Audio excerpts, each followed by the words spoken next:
Sakwise telung dina mlayu napi rutan kelas loro B Nganjuk sing jenenge Muhammad Khairul warga Desa Jambi, Kecamatan Baron, Kabupaten Nganjuk, pas dina Senin tanggal 26 Januari 2026, kira-kira jam 6 esok, kecekel tim gabungan Resmob Polres Nganjuk karo petugas rutan kelas loro B Nganjuk ning omahe pas dekne ndelik ning tumpukan damen ning kandang sapi. Sakwise kecekel DE langsung digelandang balik ning rutan Nganjuk kanggo nerusno masa tahanane.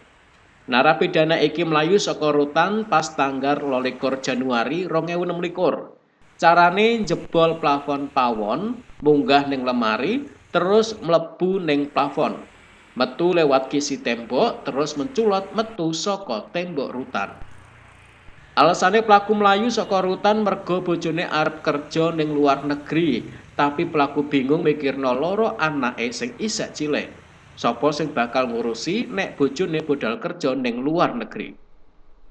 Arif Prasetyo, Kepala Rutan Kelas Loro B Nganjuk jelasno nek petugas wis nyanggongi DPO iki sampai 4 dina nok sekitar omahe. DE dicekel pas ning omahe dhewe. Arif Prasetyo yo nambahno sebenere ulan April 2026 sok iki pelaku wis dijadwalno oleh cuti bersyarat. Tapi mergo pelaku wis mlayu dhisik, akhire ora oleh cuti, terus hukumane kudu dilakoni sampai ulan Agustus 2026. Saiki pelaku dipindahno ning Lapas Porong Sidoarjo kanggo nerusno masa tahanan karo ngenteni penyelidikan luwih lanjut. Ahmad Sarwani, JTV.